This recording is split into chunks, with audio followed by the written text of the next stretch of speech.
Oh my God, la izquierda de la muerte. Encore elle. J'avais dit 6e round, mais avec une droite hypercute ou crochet. Et en fait, c'était encore elle. La fameuse, cette perpétuité, comme dirait un certain pugilat, ce crochet gauche que personne ne peut encaisser. Dans cette vidéo, on va essayer de savoir pourquoi est-ce qu'il est impératif, dans l'intérêt du clan Ryan Garcia, de prendre un Tank Davis après cette victoire sur Fortuna, quoi qu'il en soit, quoi qu'il se passe vis-à-vis des autres boxeurs de la catégorie, car King Ryan is back. Way to go. Everybody came for us, so that's why ain't no quick, no days off. Way to go. Why you all the time on me? I'm a king, I'm obsessed by the label. Way to go. They say I'm different. They can go the keys and I leave them. And they gotta say what I wish for, but it's too late. With the fall, with the best now. Way to go. Oui les gars, là vous pouvez vous demander pourquoi est-ce que Sigma a autant d'énergie positive en parlant de Ryan Garcia. C'est pas dans tes habitudes. Bah écoutez, depuis que j'ai commencé à suivre sa carrière comme un shonen, comme si je regardais un animé, les émotions sont à un all-time high. Clairement, là je suis en train de vivre des émotions quand Ryan monte sur le ring, sachant que regardez les gens de sa famille. Regardez ceux qui sont proches de lui, ses managers, à quel point ils sont stressés lorsque ce dernier monte sur le ring. Ça vous laisse voir la pression qu'il y a sur ses épaules. Là, juste après le combat, il y avait la mère de Ryan Garcia qui a été interviewée. Elle était sous. Elle était complètement alcoolisée. C'est vous dire comment les procédés qu'ils utilisent pour essayer de faire passer la pression. Et je les comprends parce qu'à chaque fois qu'il y a King Ryan qui monte sur le ring, il y a énormément d'enjeux. Et là, il devait prouver. Et c'est, encore une fois, là, je vous conseille pour ceux qui n'ont pas vu le combat, d'aller regarder le magnifique... le travail qu'ils font à DAZN, c'est vraiment des masterclass. Le magnifique recap de DAZN sur leur chaîne YouTube, DAZN pour ceux qui ne connaissent pas. Et vous verrez tout le combat en moins de 10 minutes. Et on a pu voir que cette même gauche au foie qui a envoyé au tapis un Campbell et qui a stoppé le combat, et cette même gauche au foie qui a envoyé pour la première fois dans le combat, dans les premiers rounds, au tapis un Fortuna. Après avoir envoyé cette gauche au foie, cette gauche est remontée au menton. Et là, ce qui est magnifique dans cette histoire, c'est que non seulement Ryan Garcia relance les dés autour de lui, mais il permet aux fans de boxe et aux bookmakers, notamment, de spéculer encore plus, de se questionner. Et c'est exactement ça ce dont il avait besoin. C'était pas le plus gros chaos du monde, mais il a fait un statement. Il permet au monde de s'interroger sur si les meilleurs de la catégorie prennent cette gauche-là, qu'est-ce qui va se passer? Si un Devin Haney ou un Gervonta Davis, dont on sait, dont vous savez, dont ils savent, est supérieur techniquement à Ryan Garcia, mais ce dernier peut prendre la distance. Il sait parfaitement utiliser son allonge. Et s'il arrive à toucher de plein fouet avec un crochet gauche au foie, comme on a pu le voir avec Fortuna, ou au menton, comme on a encore pu le voir avec ce dernier, un Devin Haney ou un Tank Davis, qu'est-ce qui va se passer? Et c'est ça qu'il a réussi à faire. C'est ce questionnement-là qu'il a réussi à remettre au goût du jour lors de ce combat d'hier soir. Et ce qui est d'autant plus intéressant, c'est que là, Ryan Garcia, il n'était pas chez les légers. Ce combat-là, j'ai oublié de vous le dire, les gars. Mais contre toute attente, avant-hier, coup de théâtre, lors de la pesée, qui devait s'effectuer en moins de 61 kg, donc chez les lightweight, catégorie de Gervonta Davis et Devin Haney, le combat s'est fait en moins de 63.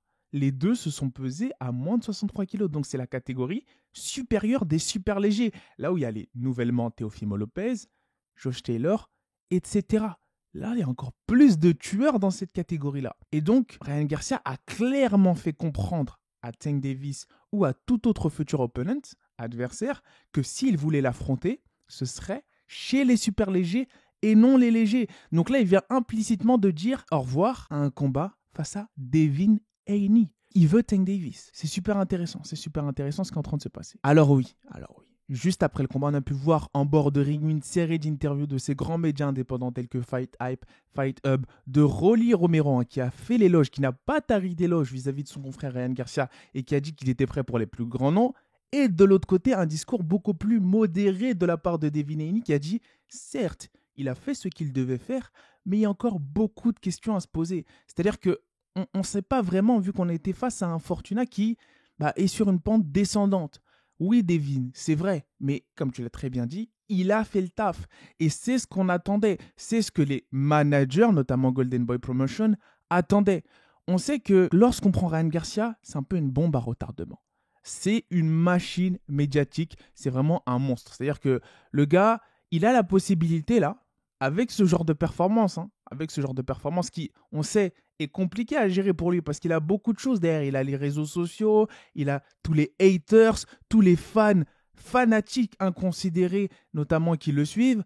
Tout ça, c'est beaucoup pour un jeune de sa stature.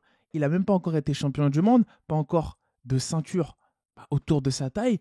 Et les gens en attendent énormément. Et lui aussi, il se l'a infligé parce qu'il parle énormément.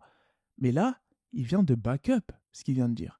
Il vient de stopper un Fortuna, comme on l'avait dit, au 6e round. En faisant ça, il a relancé les dés. Et il ouvre potentiellement la porte à un méga fight. Oui, je sais, pour Tank Davis, c'est beaucoup plus alléchant d'un point de vue pugilistique et pour son héritage de détrôner un David Haney et de devenir undisputed chez les lightweights. Mais en termes d'argent, en termes de bénéfices financiers, ça peut être un game changer et surtout un life changer pour les deux boxeurs. Ça peut être le combat qui va leur permettre de ne plus jamais travailler de toute leur vie, si ce n'était pas déjà le cas. C'est pour ça que tout le monde était vraiment soulagé, vraiment, juste après ce combat-là, du côté de Ryan Garcia, parce que ça faisait un moment qu'on ne l'avait pas revu à ce très haut niveau. Et on peut dire ce qu'on veut. Fortuna est quelqu'un qui, on va dire, n'est plus le Fortuna d'antan, c'est quand même été quelqu'un qui a été 2 fois champion du monde.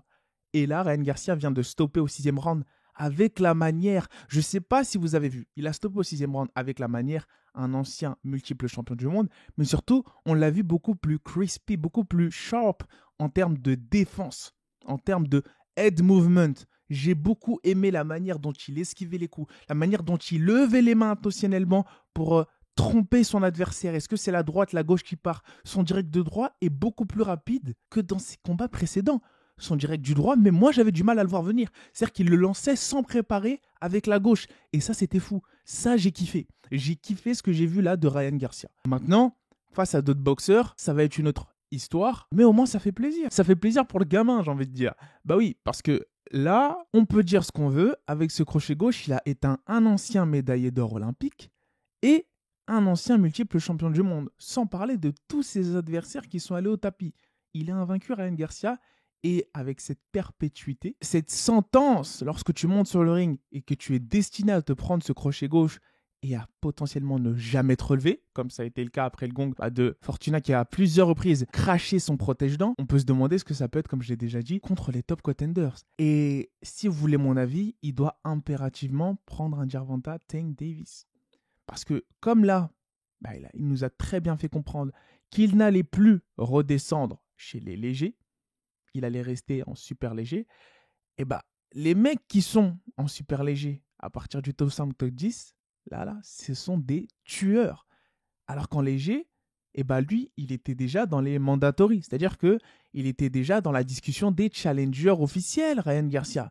Il était déjà positionné pour ces ceintures-là. Si après le combat face à Tank Davis et Devin Haney, il était potentiellement positionné pour prendre le vainqueur avec cette victoire sur Fortuna. Mais non. Là, maintenant, il se positionne dans la catégorie d'au-dessus. Il y a presque tout qui est à refaire. Tous ces monstres qui sont à passer. Est-ce que je dois vous rappeler les tueurs qu'il y a dans cette catégorie? Ramirez, Régis Prograis.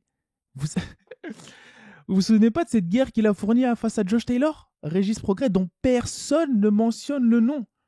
Face à un Ryan Garcia, j'ai peur.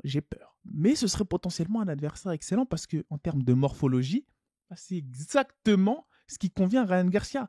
La même morphologie qui vient de se passer, qui vient d'affronter en la personne de Fortuna, qu'il veut affronter en la personne de Tank Davis. Ces personnes assez puissantes, trapues, explosives, quoique Fortuna était le moins explosif de tous les noms que j'ai cités, c'est intéressant. Et les gens veulent voir ce combat.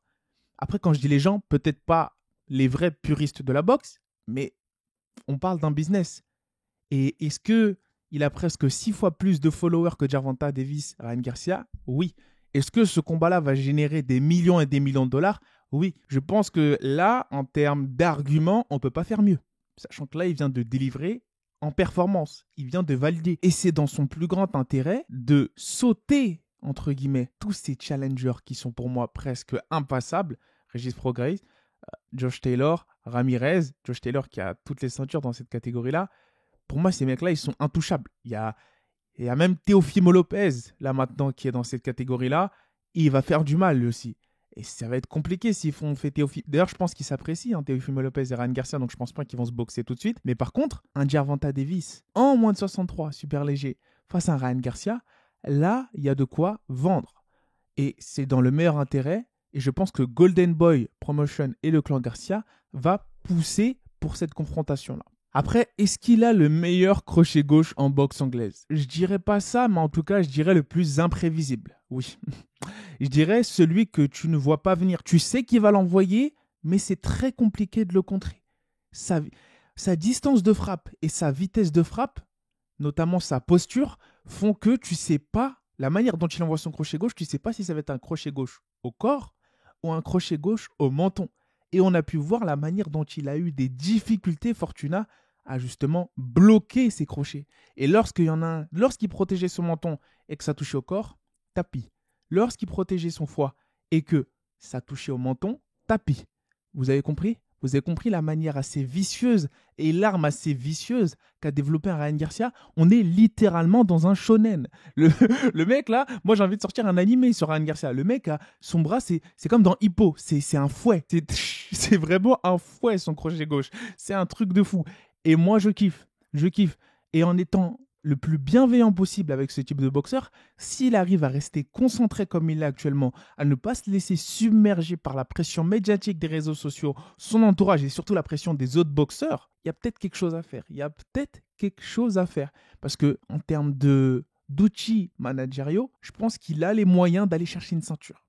Il a les moyens. Ça va être extrêmement compliqué, mais vous avez pu voir, hein, de ma dernière vidéo à celle-ci, mon discours a changé. J'aime beaucoup ce que je viens de voir de Ryan Garcia. Après, c'était un test qu'il a réussi à passer, un vrai test. Le plus gros test, là, maintenant, ça va être la suite. Là les choses commencent pour de vrai. Devin a déjà prouvé, Teofimo a déjà prouvé, Gervonta a déjà prouvé. Ils ont touché ces ceintures mondiales. Est-ce que Ryan va la toucher? On le saura au prochain épisode, j'ai envie de vous dire. Donc voilà, c'était vraiment une vidéo pour revenir très rapidement sur le combat et tout simplement vous dire que moi j'ai kiffé. J'ai kiffé ce que Ryan Garcia a montré. Je suis content parce qu'on sait qu'on est très dur, entre guillemets, nous les analystes boxe avec Ryan Garcia. Mais faut avouer que c'est quand même un très bon boxeur. C'est un très très bon boxeur. Le seul petit hic que j'ai on va dire, à dire, c'est que là, je le vois très très costaud. Hein. Je le vois très très gros, Ryan Garcia. Et je ne sais pas s'il va continuer à réussir à faire le poids. Il me paraît extrêmement massif. Je parle pour les moins de 63 kg et moins de 61 kg. Je ne sais pas comment ça va se dérouler. Je ne sais pas comment est-ce qu'il va gérer ses diètes futures. Mais on dirait que c'est... Au début, moi, je pensais que c'était Devin des 4 Kings qui avait le plus de mal à faire le poids. Mais là, je vois qu'en fait, c'est Ryan. Et je me dis, ça s'expliquerait peut-être par le fait qu'il ait une puissance diabolique dans ses crochets. Donc ça l'aide, le fait de transférer ce poids-là. Et le fait qu'aussi il arrive à régénérer de manière extrêmement efficace. Et ça expliquerait le fait que ça s'est confirmé, hein, ce que j'avais dit. Hein. Fortuna, comme j'ai pu le dire dans mon analyse, dans les premiers rounds, dès les premiers instants du combat, il a senti la puissance des crochets. Il a reculé. Il n'avait pas d'autre choix. Et est-ce que Devin ou un Gervonta Tank Davis vont faire la même chose? Là, on a envie de savoir. Là, la question est dans l'air. Et c'est pour ça que je dis bravo, je tire mon chapeau à Ryan. Il est en train de bien gérer sa carrière d'un point de vue business. Il est en train de bien rebondir de sa phase de dépression, qui a été très compliquée pour lui. Donc moi, je lui souhaite vraiment juste le meilleur. Après, le meilleur, là, tu es dans une catégorie, mon grand, c'est pas les légers, c'est les super légers. Et c'est un autre type de tueur, comme je viens de les citer. Donc mon gars, je te souhaite le meilleur. Continue à taffer comme ça. Je pense pas qu'il va voir la vidéo, mais je m'adresse à lui. Continue à taffer comme ça, à rester positif, acharné dans ton travail, concentré, et potentiellement ça peut le faire. Ça peut le faire, les gars. Sur ce, je voulais vous dire merci, les gars, de nous suivre au quotidien. Je vois tous les commentaires, j'essaie d'y répondre, ça fait énormément plaisir. La propagande ne fait qu'avancer. Hier soir, il y a eu un UFC, malheureusement, on n'a pas pu faire le débrief ou l'analyse. J'attends que Karl revienne un peu sur la chaîne. On va se réorganiser de notre côté et on va faire l'analyse de tous les UFC numérotés. Ça, vous pouvez être sûr. Après, quand ce n'est pas numéroté, peut-être que ce n'est pas sûr qu'on les fasse. En tout cas, malheureusement, on a pu le voir que le main event s'est terminé sur une note assez décevante. On s'attendait à un plus. Malheureusement, il y a la blessure d'Ortega. C'est pas grave, les gars. Peut-être qu'ils vont refaire ça. Sur ce, les GOAT, je voulais vous remercier du soutien. Continuez à liker, commenter, partager. Et je vous dis Hospitalize a brick. I'm so mean, I make medicine sick. Give me 5, give me 10, call me daddy. Everybody.